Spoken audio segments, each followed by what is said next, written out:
Olá pessoal, bem-vindos de volta ao Ouvir Direito. Hoje estamos aqui novamente no sistema de transmissão, impedidos pelo isolamento social de gravar como de costume, mas estamos aqui juntos virtualmente. A Abner, Adilson, Diane e o nosso convidado que eu já apresento para vocês. Bom, a gente vai voltar a falar aí desse cenário que a gente está vivendo globalmente, né? Não é algo específico aqui para nós. E só que abordando de uma outra forma. E hoje nós estamos com ele, que é mestre em História, um grande professor, universitário há muitos anos, que dá aula de temas relacionados à corrupção, transparência, ordem pública, política, cotidiano e história do século XX. Seja bem-vindo, professor Rafael Simões. Obrigado pela presença aqui com a gente. Eu que agradeço o convite e a oportunidade de participar aqui do Ouvir Direito. Isso aí. Bom, professor, vamos dar início a esse assunto. Acho que tem muita coisa que precisa ser dita, mas nesse momento que a gente está vivendo, uma vez eu ouvi um historiador falando que a gente não pode avaliar, não é muito útil avaliar o momento histórico enquanto a gente está passando por ele. Então, assim, sem ser um exercício de futurologia para a gente saber onde que a gente vai desembocar com essa situação, a gente pode começar a tentar entender mais ou menos se existe uma anatomia para essa crise que a gente está vivendo, quais são os possíveis caminhos que a humanidade vai tomar depois disso, porque eu acho que todos os setores, todas as pessoas, né, estão sendo atingidas. A gente está analisando muito os órgãos, né, os governos, as empresas, mas o ser humano também vai ser atingido. Qual que é a visão que o senhor tem sobre isso? Historiador, eu sou historiador, né, toda a minha formação é em História, desde a graduação até estou quase terminando o doutorado, né, depois de ter a tese, agora estou esperando, inclusive, poder marcar a defesa lá por conta dessa situação do coronavírus, né. Mas os historiadores têm um certo pé atrás, né? É lógico que existe uma corrente chamada História, uma visão de História, né, chamada História do Tempo Presente, e eu particularmente sou muito vinculado nas minhas pesquisas a essa visão da história. Então é um grupo de historiadores, né, no mundo inteiro. Não estou falando é um grupo que se reúne, mas que discute, que tem produção, que destaca a possibilidade de você compreender a história no seu verdade. Ela é necessariamente uma compreensão parcial das coisas, né? A gente nunca domina um processo histórico por inteiro. Tem uma frase clássica em 1989, o primeiro-ministro chinês Zhou Enlai estava visitando Paris para as comemorações dos 200 anos da Revolução Francesa, e aí alguém perguntou a ele, e aí, primeiro-ministro, o que o senhor acha da Revolução, né? Qual a avaliação que o senhor faz? A resposta dele foi: ainda é cedo para avaliar. Isso mostra assim, um senso de um outro tipo de visão de tempo que os chineses têm, né? Por exemplo, uma cultura milenar, né, e tem uma preocupação de entender os processos no longo prazo. E, portanto, mostra a incompletude da história. Feito esse introito, aí, essa introdução para explicar a posição, eu acho possível, né, mesmo que dessa forma incompleta, a gente já avaliar alguns elementos que estão presentes na crise. É lógico que muita coisa ainda vai se desenrolar, né? Nós não sabemos exatamente quanto tempo essa crise vai durar, né? As perspectivas falam aí até o mês de junho, né, sendo um momento maior de tensão, e a partir de julho, agosto, começando a retroceder, mas ainda estamos no campo de possibilidade. Mas questões negativas. A questão, como a gente até comentava aqui antes de começar a gravação, é o papel da liderança, né? as lideranças, especialmente as lideranças políticas, porque assumem um papel de destaque num momento como esse, elas estão sendo muito olhadas, muito fiscalizadas, muito cobradas, e tem que mostrar o seu papel de liderança. Liderar, quando eu falo em liderança, eu estou falando aqui em apontar caminhos, né? Então você tem que apontar o caminho para a sociedade. É lógico que esse apontar caminhos não é uma coisa individual, única do cidadão, mas ele tem que organizar esse apontar o caminho, né? Ele tem que mobilizar, e essa é a segunda parte, mobilizar a sociedade, e aí inclui mobilizar o sistema político, mobilizar o sistema empresarial, mobilizar as organizações da sociedade, mobilizar os cidadãos, para que os objetivos fundamentais sejam atendidos. E aí, claro, coloca-se a necessidade de respeitar, de entender o conhecimento científico, técnico do tema. Então, acho que a liderança é uma questão fundamental. Outra questão é que nós estamos vendo, não é pela primeira vez, mas de uma forma bastante intensa, e nesse nosso caso agora do coronavírus, claro, negativa, a tal da globalização em funcionamento, né? Aquilo que já operava muito claramente, mas a gente nem olhava, a maioria das pessoas não olhava, que operava da globalização muito claramente, que é o setor financeiro, né? O setor comercial, a gente acaba não percebendo isso, a gente está vendo que isso realmente acontece. E, portanto, uma coisa que se coloca é a necessidade de nós termos mecanismos globais de ação para situações de crise, vamos chamar assim, né? Esses mecanismos, nós precisamos estabelecer isso, e aí, claro, me parece que a ONU e as suas agências têm um papel. Evidente que para aqueles antiglobalistas, né, isso é quase uma heresia, né? Você parar o papel da ONU e das suas agências, organizações internacionais. Uma terceira questão, eu não vou ficar em 4, tá? Depois a gente continua, mas devolver a palavra para você. Uma terceira questão é o próprio uso da tecnologia. Nós estamos vendo como ela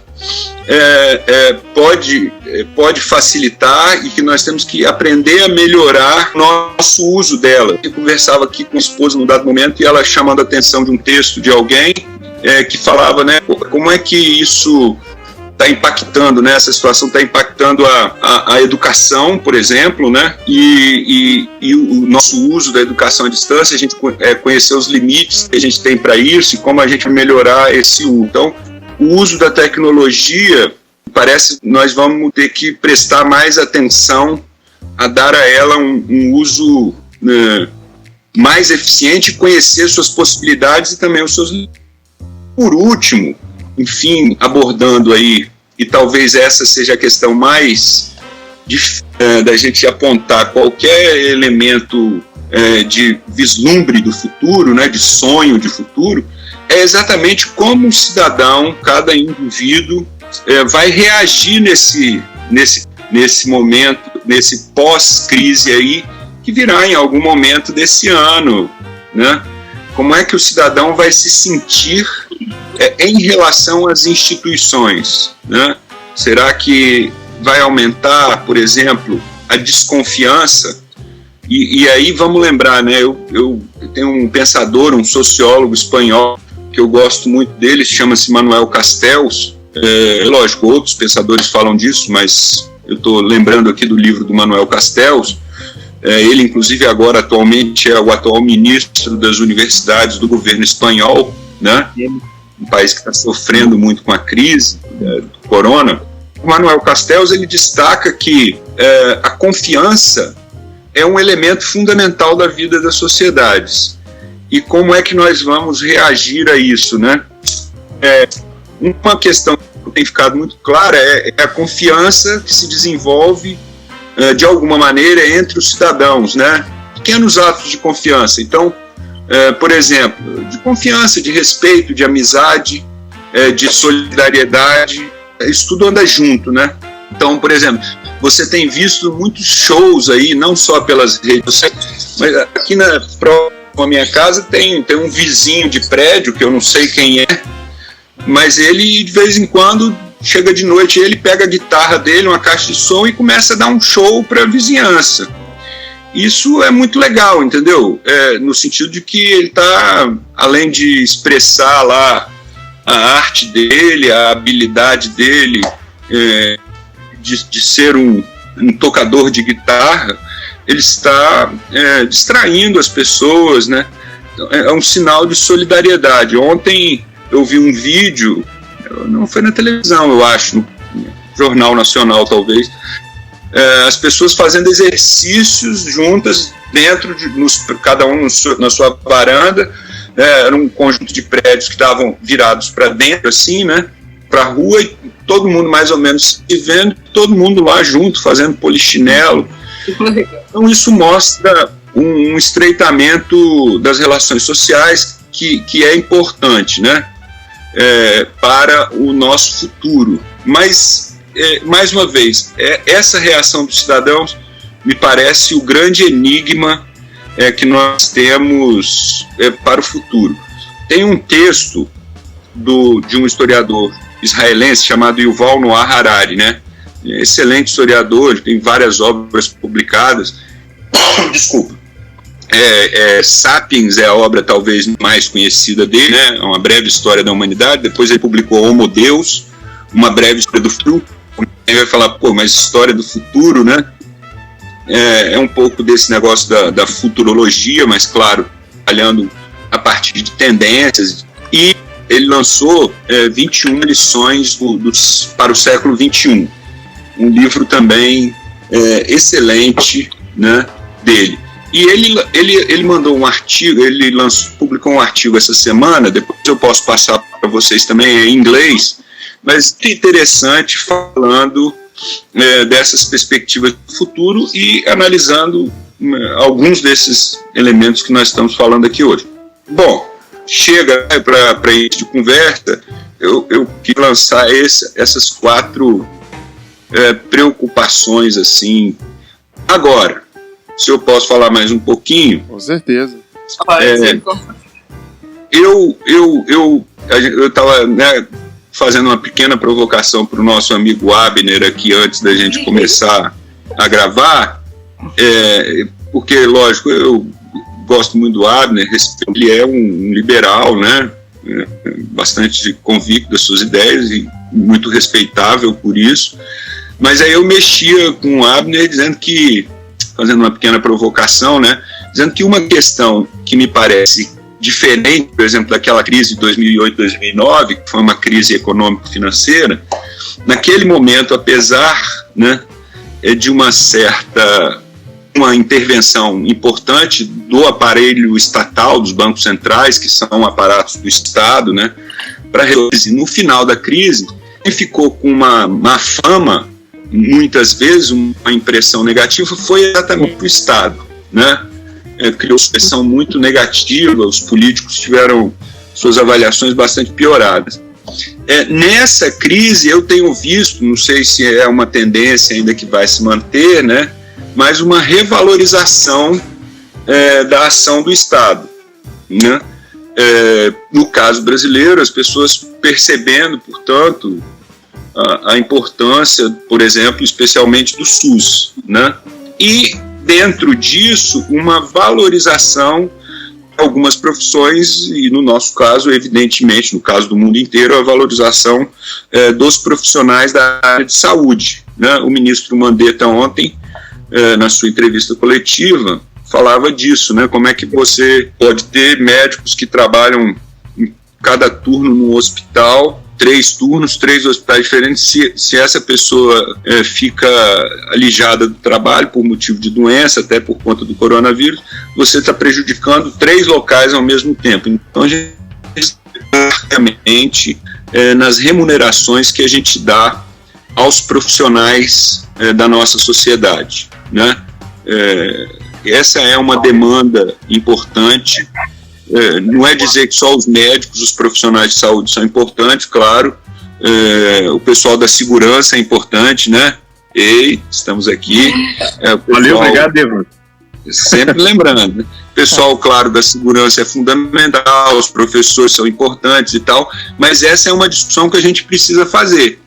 Quais são os trabalhos que a gente quer remunerar de forma especial? Não estou dizendo que os outros tenham que ganhar mal, não é isso, por favor, né? Às vezes as pessoas... Mas nós temos que ter algum reconhecimento especial de algumas profissões, talvez até que se coloque em algum tipo de bônus para momentos especiais, mas enfim, alguma coisa a gente tem que pensar sobre isso. Essa é uma discussão muito interessante, por exemplo, que o filósofo político americano Michael Sandel faz no livro dele, em 2 livros dele que tem alguma coisa nesse sentido, um chamado Justiça, o que é fazer a coisa certa, e outro chamado O que o dinheiro não compra, né? Enfim, acho que para começo essa é isso que eu queria apontar, né?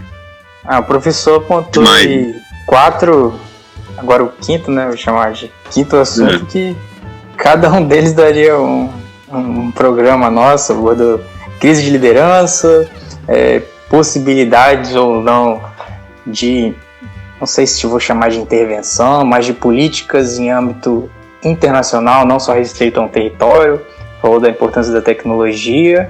Me lembra aí, professor, o quarto já foi da remuneração? O quarto é essa questão dos cidadãos, né? Como é que os cidadãos... sim. Uma maior interação, né? Isso. Acho que nossa sociedade é mais nebuloso. É difícil, né, de fazer qualquer tipo de perspectiva, se na hora que voltar ao normal todo mundo vai se preocupar com o próprio bolso, como sempre foi.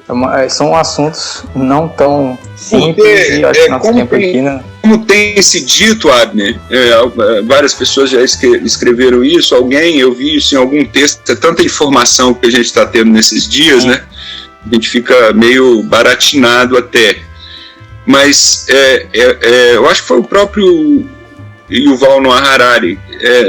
Nós não vamos voltar ao normal anterior, né? É um novo normal muito mundial, né? Porque, logicamente, a China, a Itália, a Espanha, os Estados Unidos, eu estou citando apenas os países que estão tendo mais casos, mas está todo mundo, né? A Alemanha, a Inglaterra, até o primeiro-ministro, até a rainha da Inglaterra está com coronavírus, enfim. O mundo, a África, ainda a gente tem pouca informação, mas a África do Sul está sendo... Será que a rainha lá no outro agora? Enfim, vocês já estão livrados da rainha. A rainha lá, rapaz, ela é dura na queda, vai resistir, se Deus quiser, né? A gente torce para todas as pessoas, mas a gente não pode perder também um pouco de bom humor, né? Mas o novo normal vai ser diferente do que era antes. E aí, mais uma vez, a grande dúvida que a grande, principal, fundamental, é exatamente como é que vai ser a reação dos cidadãos a isso tudo, em relação ao sistema político, em relação às empresas, né? Quando você vê empresas que não respeitam, não se preocupam com a saúde pública, nós já tivemos empresários aqui no Brasil e no mundo, declarações bastante estapafúrdias, né? Para não dizer de completa absurdas. Isso pode ter uma reação no futuro, né? As empresas têm que pensar, elas olhem e sintam como os cidadãos estão se preocupando. É claro, tem que haver, ninguém está falando que nós temos que acabar as empresas, mas como diz lá o Alexandre Schwartzman, nesse artigo e nesse comentário que depois eu vou mandar para vocês, primeiro as primeiras coisas, e me parece claro, contra a ciência, que é primeiro cuidar das pessoas.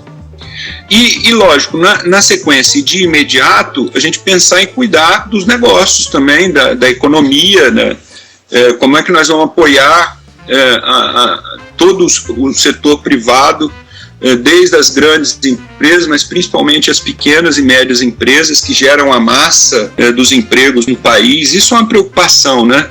Os incentivos ao pequeno comércio, que é o cara lá da venda, que a gente vai, né, comprar coisinha lá, é o cara da farmácia, pequena farmácia, claro, tem as grandes redes, mas temos aquelas farmácias Agora, esse último ponto que o senhor está falando sobre incentivo, de ajuda para que o pequeno, médio comerciante permaneça com as suas atividades depois que isso passar e até enquanto durar, né?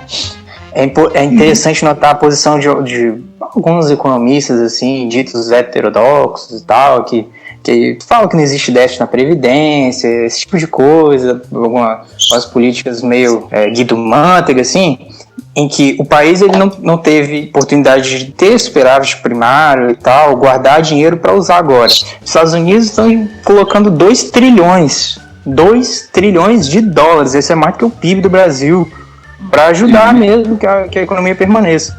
Aí agora, esse povo que sempre pegou descontrole com as contas públicas está falando, olha, nós sempre falamos isso. Não, ao contrário. Se o Brasil tivesse mais controle sobre as contas públicas, e agora talvez teríamos uma reserva maior para usar nesse momento de crise. Esse momento excepcional, o que eu acabei de falar, ele é excepcional. As políticas que estão sendo adotadas agora são de caráter excepcional. Não devem perdurar, porque a gente sabe que no longo prazo o que funciona é o mercado, quem tem o melhor produto, quem tem o melhor serviço e quem pode pagar. A verdade é essa. São as tais políticas anticíclicas, né? E aí eu vejo assim, Abner, só para dar 2 exemplos, né, de pessoas que pensam a economia de forma bastante diferentes. Por um lado, e a resolução dessa dificuldade de uma política anticíclica de déficit fiscal, financeiro fiscal, no curto prazo, que são o Alexandre Schwartzman, que eu citei aqui agora há pouco, esse economista, né? Inúmeras obras publicadas, uma visão bastante liberal, e por outro lado nós temos o Ciro Gomes, que é uma pessoa à esquerda, né? E que propõe um intervencionismo estatal grande. E eu tenho gosta de imprimir um dinheiro, assim. E eu tenho acompanhado a posição dos dois, assim. E ontem, ou anteontem, essa quantidade de informações a gente não lembra, eu via lá o Ciro, que, mais uma vez, é um intervencionista, né? Se quiser usar, desenvolvimentista, ele demonstrando a preocupação que, sim, você tem que agir e, portanto, o déficit público vai aumentar, o que o Alexandre Schwartzman também fala, mas, ao mesmo tempo, falando que nós temos que pensar em como resolver esse problema do déficit público, como encaminhar já soluções para ele ao mesmo tempo que ele está sendo ampliado. Então, é lógico, como fazer a solução do déficit público, a proposta do Schwartzman é totalmente diferente do Ciro. E eu não estou dizendo que ele... Mas o que eu queria enfatizar aqui é que os dois, que são de visões ideológicas bastante distintas, estão enfatizando, do ponto de vista da estratégia geral, basicamente a mesma coisa. Ou seja, agir, gastar dinheiro, fazer, no nosso país déficit, no caso americano também, a dívida pública lá é enorme, né? Sei lá quantos trilhões de dólares de dívida pública. Mas, assim, não importa aqui no caso. Então, os dois estão apontando isso. Gastar, ampliar o déficit, mas temos que pensar na solução do déficit ao mesmo tempo em que caminhamos juntos. Então, eu vejo assim que em setores que existe alguma racionalidade, por mais que a gente discorde de visões pontuais, específicas da ação dessa racionalidade no concreto. Se você não é um liberal, dificilmente você vai concordar com as propostas que o Schwartzman faz. Se você não é um intervencionista, um desenvolvimentista, dificilmente você vai concordar com as propostas que o Ciro faz. Mas os dois, mais uma vez, estão falando que o caminho geral é o mesmo, né? E isso me parece algo muito positivo para o país, como uma preocupação geral. É lógico, depois a política vai cuidar de resolver o detalhe, qual a visão que vai ser colocada em prática, né? Mas vamos lembrar, né, do nosso queridíssimo amigo Maquiavel. Maquiavel chamava atenção que política é disputa, né? Então a política vai resolver essas disputas de alguma forma. Mas o que nós temos que defender, penso eu de forma mais geral, cada um dentro das suas visões de mundo, claro, é que essa disputa se dê dentro do respeito ao jogo democrático, às normas existentes, que eventualmente, claro, podem ser melhoradas, mas que se dê dentro desse respeito e que se dê baseado dentro de um mínimo de racionalidade. É um grau mínimo de maturidade, né, atingido. A gente sabe o como vai ser feito, ok, é totalmente diferente, mas que é importante ter conta pública equilibrada, não é só falar que é mentira, essas teorias malucas, assim, não dá para viver desse jeito. Né? Um país, é claro, o país, né, tem dívida, os países têm dívida, todos os países, todos eu não sei, né, não acompanho, mas assim, a maior parte dos países tem dívida pública, os Estados Unidos tem, a China tem, a Alemanha tem, a Inglaterra tem, portanto é algo que existe na história, mas lógico que tem limite, né, os países não podem se endividar, senão era só imprimir dinheiro, né, ou se não contratar, era só ligar para o Banco Central, roda a máquina aí, põe um monte de notinha de 100 aí no mercado. Mas como a gente sabe, esse tipo de coisa gera inflação. Ou se você pega emprestado, você tem que pagar depois. Isso tem juros, né? Por mais baixos que os juros eventualmente estejam num dado momento histórico, os juros flutuam. E isso às vezes pega o país de calça curta. Né? Professor, quem fica achando que os juros vão ser sempre baixos. Professor, o senhor dá aula nas relações internacionais, eu acho que vai ter uma propriedade para falar disso. O senhor acha que depois que passar o caos tal, mundial que estamos vendo, vai ter algum tipo de retaliação internacional com a China, ou unilateralmente, não sei, porque parece que eles no começo dessa crise esconderam alguns dados, prenderam gente que tentava divulgar. Isso é verdade. Isso tem umas teorias da conspiração aí. Não é isso. Eu sei que não é isso que você está falando, né, Abner? Mas eu acho que a China vai ter que prestar conta. Só para. Mas eu acho que a China tem que prestar conta desses erros, dessa falta de transparência. Que gerou esse problema, gerou o atraso no enfrentamento do problema. A China tem que prestar conta disso, vai ter que tomar providências para que esse tipo de coisa não ocorra. Logicamente, uma questão que tem que ser tratada é a questão da saúde pública. Eu vou falar uma coisa aqui que eu não tenho absoluta certeza, eu sou historiador, não sou da área médica, é apenas algo que eu vi em algum lugar sem muita atenção, mas ao que parece, esse vírus ele surge do consumo de carne silvestre, né, de animais que estão no âmbito da natureza. E a China precisa resolver isso, porque não é o primeiro coronavírus que rola, né? E, logicamente, nós estamos vendo o potencial destruidor que isso tem no mundo.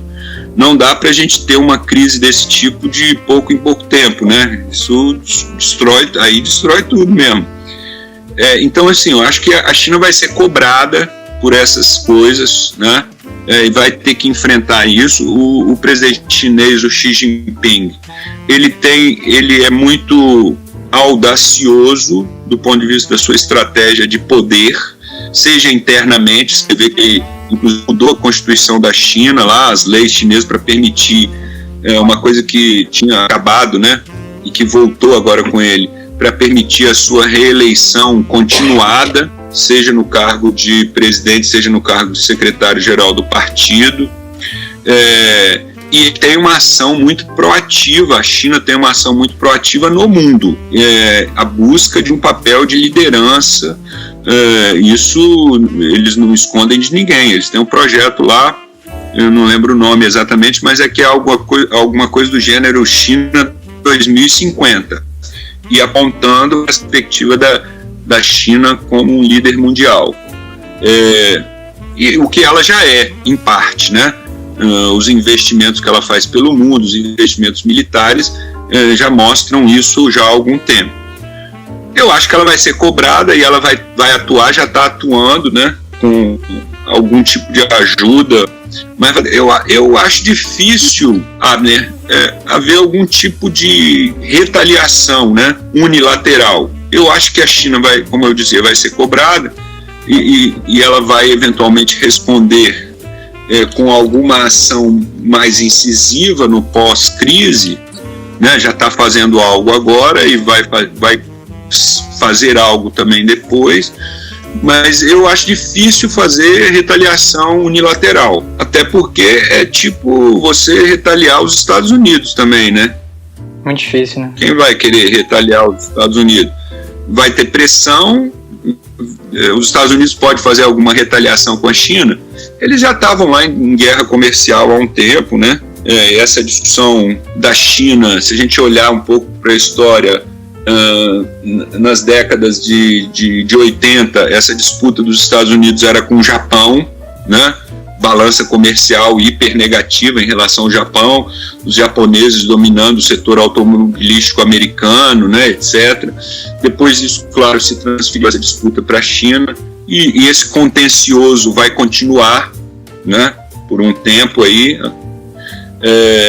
Enfim, mas eu acho que a China vai ter que ter uma ação mais incisiva, ela vai ser cobrada por isso, e vejo que ela, de alguma maneira, não nos termos que algum dirigente específico, seja ele até Donald Trump, mas ela de alguma maneira vai responder, porque o Xi Jinping e a aliança chinesa, de modo geral, né, se coloca essa pretensão de líder mundial e que eles continuam agindo com foco estratégico nisso.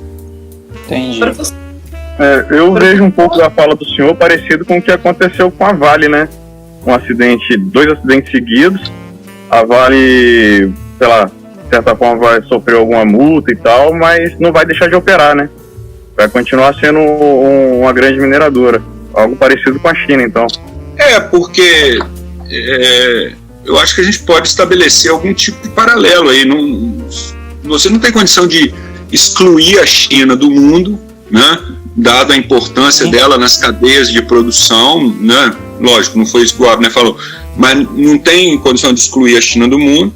Ela vai ser cobrada, já está sendo cobrada, e está de alguma maneira reagindo e eu acho que vai reagir. Isso vai acontecer.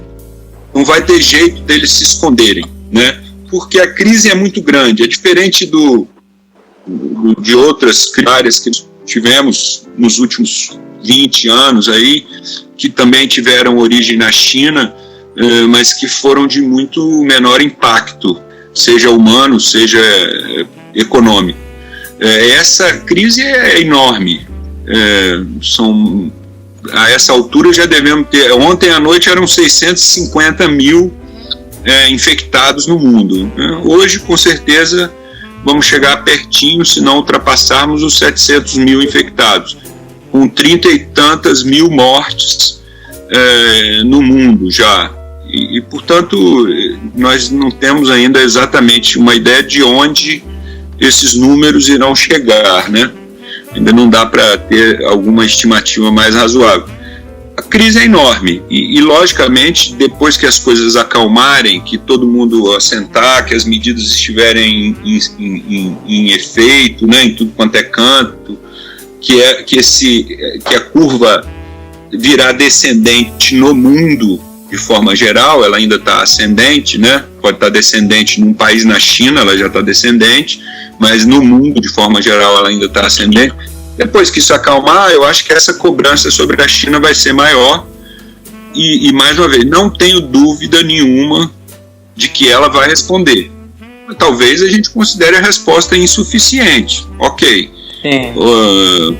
Mas ela vai ter que responder e eu vejo na liderança chinesa um interesse de responder a isso para não desgastar essa intenção de liderança no mundo, né, que eles têm, obviamente. Entendi. Agora, a resposta deles provavelmente vai ficar aquém das nossas expectativas, mas isso, mais uma vez, no caso, quem vai resolver é a política, né? se a pressão for muito grande, quanto maior for a pressão no mundo, maior vai ser a resposta.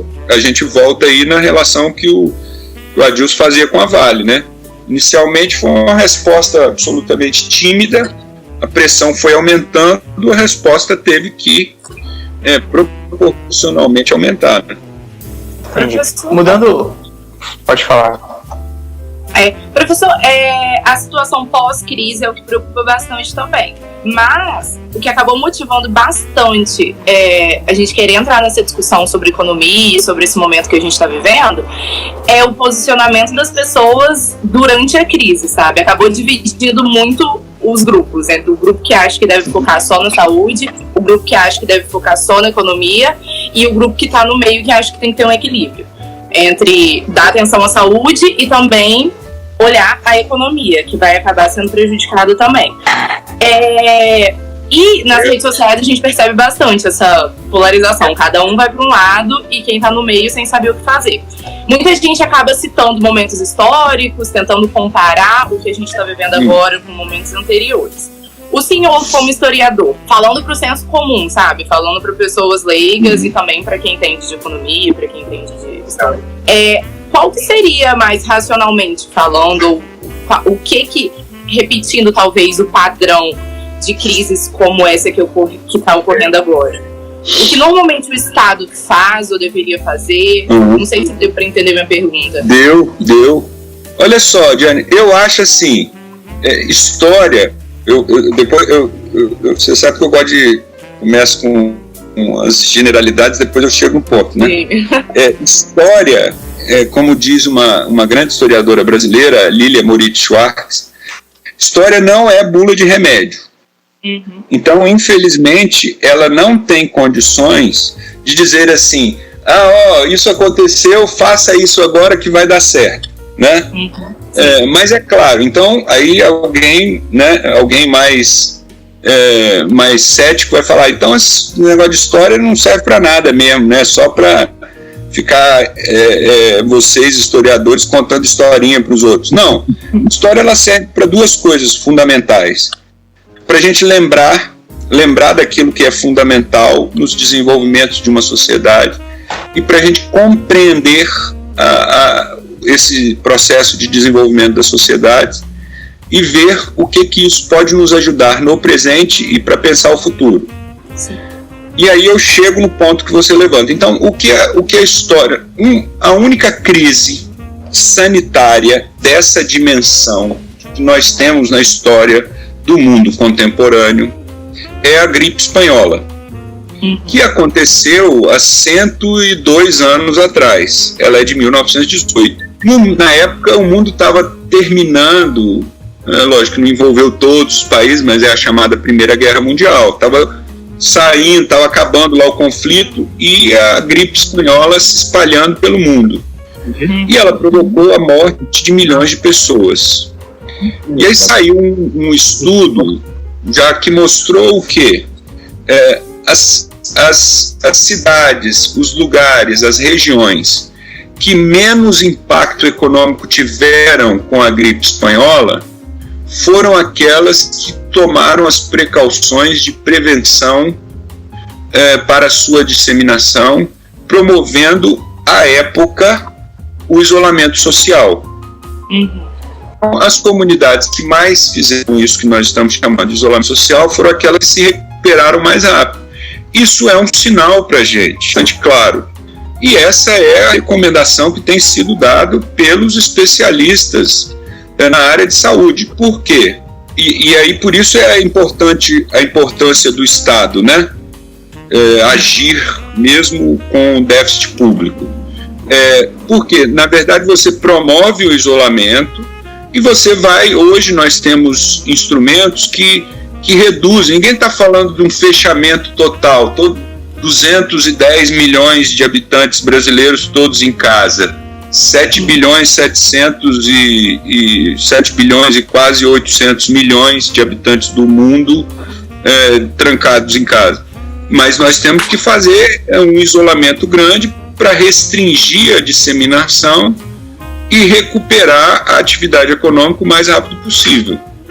não, o Alexandre Schwartzman, ele cita, ele tem números para isso, ele é um economista, ele cita um estudo nesse resumo da CBN, que depois eu vou mandar o link para vocês, de que as estimativas são de que a contração do PIB está mais ou menos na razão de 3 vezes o percentual de mortes numa dada sociedade.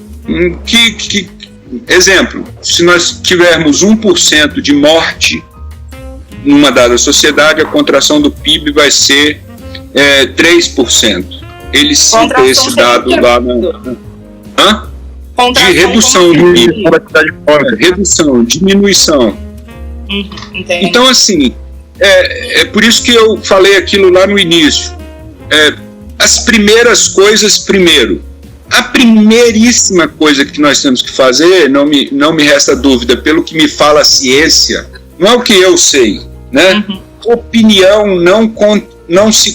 ciência não se contrapõe com opinião. Ciência se contrapõe com conhecimento científico. Né? Então, quem sou eu para dizer que os estudiosos da medicina, da saúde, estão errados? Eu não sou ninguém, eu sou um estudioso da história. Então, eu volto. Então, a primeira coisa, as primeiras coisas. Primeira coisa, cuidar das pessoas. Mas, junto com isso, imediatamente, os governos estão fazendo isso, apoiar os negócios de várias formas. Então, liberando crédito para financiamento, liberando recursos para ajudar no pagamento das folhas.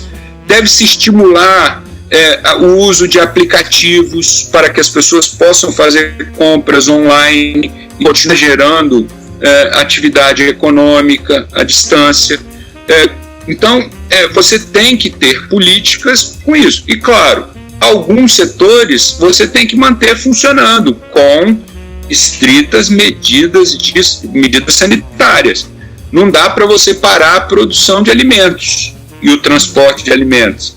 Não dá para você parar a produção de itens de primeira necessidade, de medicamentos. Ontem, mais uma vez, minha esposa chamava atenção para isso, falava comigo. A Índia, que está lá, fechou-se para o mundo, é um grande produtor de alguns elementos, de alguns componentes básicos para remédios. E agora o mundo está tendo que se virar para achar isso em outro canto. Ou convencer a Índia a parar com esse fechamento total e liberar alguma circulação, pelo menos. Então é isso que nós estamos discutindo, mais uma vez. Ninguém está propondo, e a entrevista do ministro Mandetta, que é médico, é ministro da Saúde, a entrevista do ministro Mandetta me parece que foi bastante esclarecedora ontem. Eu não vou falar da parte que ele fez a crítica à imprensa, aquilo é um chamego, né, digamos assim, um afago que ele faz no presidente, né? Afinal, ele é ministro, alguma coisa ele tem que falar que tem a ver com o que o presidente está falando. Como todo o resto contradiz tudo que o presidente fala, ele tem que dar um afago lá no presidente, né? Pelo menos eu estou um pouco ironicamente considerando assim. Não estou dizendo que eu concorde ele fazer esse afago de crítica à imprensa como ele fez, claro que não concordo, mas enfim, o ministro Mandetta falou isso, olha só, nós temos que manter o isolamento e nós temos que providenciar que os setores essenciais continuem funcionando. Então me parece que não há essa contraposição entre pessoa e economia. Manter as pessoas... fazer ainda, né, velho? Não se sabe como fazer ainda de uma forma equilibrada, né? Nós estamos ajustando, mas não dá pra gente fazer o contrário. Libera todo mundo e depois faz. É o que aconteceu na Itália. É o caso de Milão, gente. O prefeito lá já pediu desculpa. Milão não pode parar, né? Aí tá lá, milhares de mortos na Itália. Mais de 10 mil mortos. Só a cidade de Milão, mais de 4 mil mortos. Então, assim, e agora tem lá, isso vai causar um prejuízo enorme à economia da cidade quando ela voltar. Então, assim, me parece que não há contraposição. Eventualmente nós vamos errar, Nós vamos errar, nós estamos aprendendo, é a primeira crise desse tamanho que nós estamos vivendo na vida, gente. Nós não temos experiência, mas é aquilo que em filosofia a gente chama de o princípio da precaução. O princípio da precaução propõe o quê? Quando você não tem certeza de uma coisa, não faça. Então é melhor nesse momento a gente pecar por algum excesso para preservar as pessoas. E ao longo do tempo, a gente vai, ao longo dos dias, porque isso está sendo, essas decisões são tomadas dia a dia, você vai ajustando as medidas necessárias. Aqui nós, vou repetir o que o ministro Mandetta disse ontem. Aqui nós apertamos demais, então alivia um pouco. Aqui nós estamos deixando solto, restringe um pouco. Então, claro, eventualmente vai ter alguma falha, e eu insisto, isso vai ser normal, porque é uma crise para nós absolutamente desconhecida. A história tem, o único guia de referência que a história tem de crise de alguma forma que pode ser útil né, a gripe espanhola de 100 anos, 102 anos atrás, foi lá em 1918, 19. Então, assim, é pouco substantivo para a gente querer usar também a gripe espanhola como uma referência total, mas então nós vamos errar, nós vamos fazer coisas excessivas, vamos deixar alguma coisa frouxa, mas eu insisto, o princípio para mim, da forma que eu analiso, o fundamental é o princípio da precaução, né? Nós temos que nos precaver né, contra a morte de pessoas, porque depois vai complicar a própria economia. É o mais racional também, né, professor? Porque é muito mais fácil, racional e o mais humano, né? Sim, assim, porque é muito fácil ir pra passeatazinha lá, falando que a economia vai voltar, mas dentro do próprio carro, no ar-condicionado. Não é o trabalhador, sabe? O trabalhador minha esposa contribui aqui com mais uma questão. O ministro Mandetta falou ontem lá na lista, e é uma citação literal, né? Mandetta 2020, né? 100 páginas, enfim, ABNT, né? Dicas de ABNT durante a crise do Covid. Se a circulação voltar agora, literalmente citando o ministro, se a circulação voltar agora, vai faltar para o rico e para o pobre. Vai faltar o quê? Hospital, leito. Então, assim, é uma visão distorcida achar que isso não vai me afetar. Os números estão aí, gente. Mas só afeta os mais idosos, né? Quem morre, é verdade, quem morre mais são os idosos. Para não falar num aspecto assim, muito de um utilitarismo rasteiro desse argumento, o que a gente não pode esquecer é que doenças transmissíveis tem um negócio chamado vetor, os vetores de transmissão. Quem são os vetores de transmissão principais em doenças transmissíveis? São exatamente aquelas pessoas que não apresentam sintomas. Quem são as pessoas que não apresentam sintomas? Vocês, que estão aí, os jovens alunos, amigos nossos, né, da UVV, que vão ouvir esse programa, pessoas jovens que vão ouvir esse programa, são os vetores fundamentais, porque não apresentam sintoma, vai parecer que está com uma gripezinha, né, para usar, mas vai transmitir isso, eventualmente. Esses mesmos jovens podem ter complicações, se eles tiverem doenças, né, problemas de pressão, que às vezes jovem também tem, problemas de diabetes, que jovem também tem, mas enfim, se o jovem tiver sem esses problemas, ele vai ser um vetor de transmissão, transmitindo, espalhando isso. E aí você complica mais a situação. Por isso que a gente tem que fechar a escola. Mais uma vez, me reportando ao ministro Mandetta. Não é porque os jovens, as crianças vão ficar doentes. Elas vão até pegar o coronavírus e vai ter uma reação leve, né? Vai parecer uma gripe, uma coriza, um espirro aqui ou ali. Mas elas vão disseminar isso no ambiente. E aí você amplia, em vez de achatar a curva, né? Essa curvinha que todo mundo está vendo aí nos gráficos que são mostrados, você amplia a curva e causa mais dano e prejudica ainda mais a recuperação social e econômica do país. Então, assim, do que a ciência me diz, não tenho dúvida de que as primeiras coisas. E as primeiras coisas são salvar as pessoas. Agora, a gente vai fazendo. Libera isso aqui, aperta ali, ajusta aqui. Mas para fazer esse ajuste, a gente precisa, e a gente volta lá no início da conversa, a gente precisa de liderança. E esse é um problema que nós estamos enfrentando. Nos falta liderança que articule esse caminho. Quem está tentando fazer isso é o ministro Mandetta. Seria mais fácil ele fazer isso se ele tivesse um apoio efetivo, expressivo, discursivo do presidente da República. Sim. Mas, o que está causando bastante alvoroço todo são esses posicionamentos do nosso presidente, né? Que essa aí não é racional, né? Ele não pensa no que ele está falando. Porque é lógico que a economia tem que cuidar, mas a gente tem que pensar, sabe? Tem que montar uma estratégia e ver como que vai fazer. E não sair falando que tem que liberar ou tem que acabar com isso, sabe? É muito delicado. Eu me lembro. Alguns anos atrás, vou mudar de assunto. Essas coisas que eu gosto de fazer, essas relações assim, às vezes estranhas, mas pra gente pensar. Alguns anos atrás, o Supremo Tribunal Federal aqui do Brasil foi discutir o negócio de aborto, a liberação do aborto, né, e tal. E eu me lembro que eu fiquei muito positivamente impressionado. Não lembro, depois vocês podem até conferir aí para talvez informar os ouvintes do podcast, né? Quem foi o ministro, eu não lembro quem foi o ministro que propôs isso.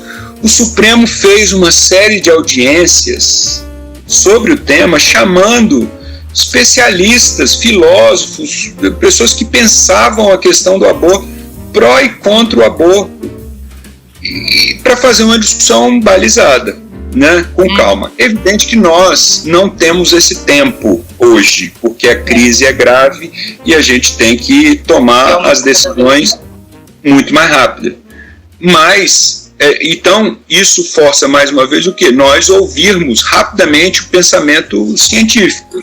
E o pensamento científico dominante é de que, né, nós temos que programar um isolamento social bastante intenso para prevenir a disseminação da doença e as suas consequências bastante expressivas em todos os campos.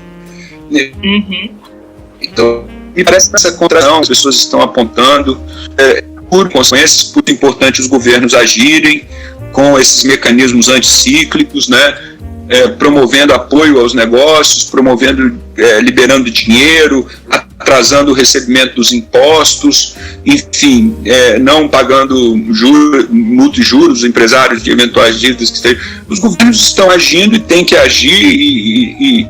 Agora, nós não podemos contrapor uma coisa a outra. Não, para salvar a economia nós temos que matar as pessoas.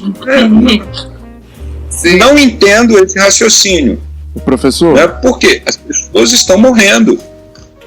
Empresário falando isso é fácil, né? Tá dentro da casinha dele no ar-condicionado, por isso que...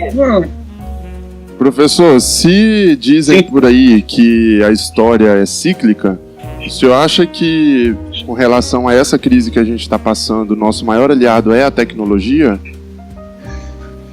Eu acho que o nosso maior aliado vou repetir, o presidente da Itália, Sérgio Mattarella. Ele falou isso ontem num discurso que ele fez. O presidente Mattarella falou ontem que o maior aliado contra a crise é a disposição cívica dos cidadãos em colaborar.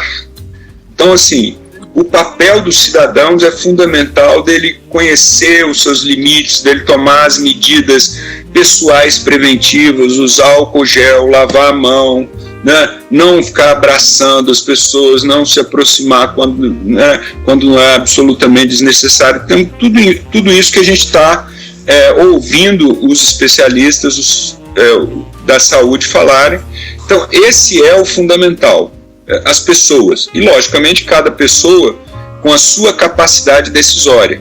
Às vezes eu, você, as pessoas que vão nos ouvir, nós temos a capacidade decisória apenas de lavar as mãos, né, e fazer essas medidas básicas. E, lógico, quem tem outras capacidades decisórias deve pensar nas suas responsabilidades. Me parece que esse... Então, que é a responsabilidade cívica de todos nós, o nosso compromisso uns com os outros. Agora, a tecnologia é um instrumento fundamental para nos ajudar, para distribuir a informação, para a gente poder aliviar um pouco a tensão do isolamento, para a gente continuar dando seguimento às nossas vidas de alguma maneira. Nós estamos fazendo isso aqui hoje, né? É verdade. Estamos nós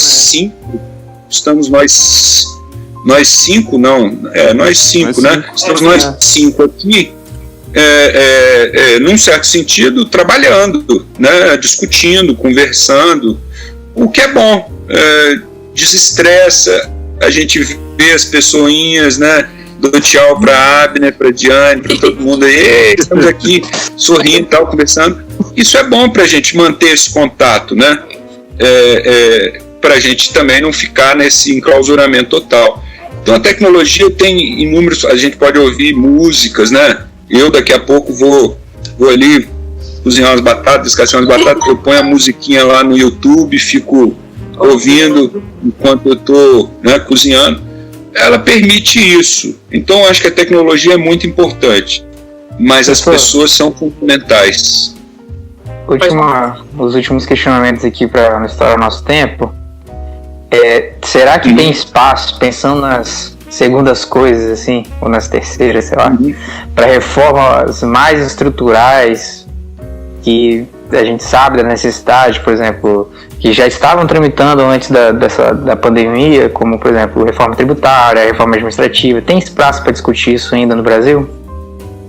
Eu acho que tem. Eu acho que é lógico, né, Abner, mais uma vez, o princípio está dado, né? Me parece que assim, as mentes racionais, à direita ou à esquerda ou ao centro, veem que isso deve acontecer. É claro que cada um vai fazer a sua, né? Mas nós vamos ter que repensar, e eu acho que essa demanda, Abner, inclusive, vai ser ainda maior, que nós vamos ter que repensar. Isso vai ser uma cobrança das pessoas diante da própria crise que nós estamos vivenciando. Nós vamos ter que repensar de forma mais ágil, mais rápida, e até por conta por conta da ampliação do déficit público que vai ocorrer no mundo, não só aqui no Brasil. Talvez aqui seja agravado o caso, né, por conta dos últimos anos todos seguidos de déficits seguidos. Mas, enfim, nós vamos ter que repensar o papel do Estado, a ação do Estado, o que o cidadão quer do Estado, e isso vai se demandar de forma mais ágil. Uma coisa que essa crise talvez promova, e a política tem que dar um jeito de resolver isso, porque é uma das razões da crise da política já há alguns anos no mundo, é o tempo político muito dilatado, muito demorado. O tempo político, claro, ele não é o tempo da tecnologia, ele não é o tempo do online. A política não é um drive-thru do McDonald's, né?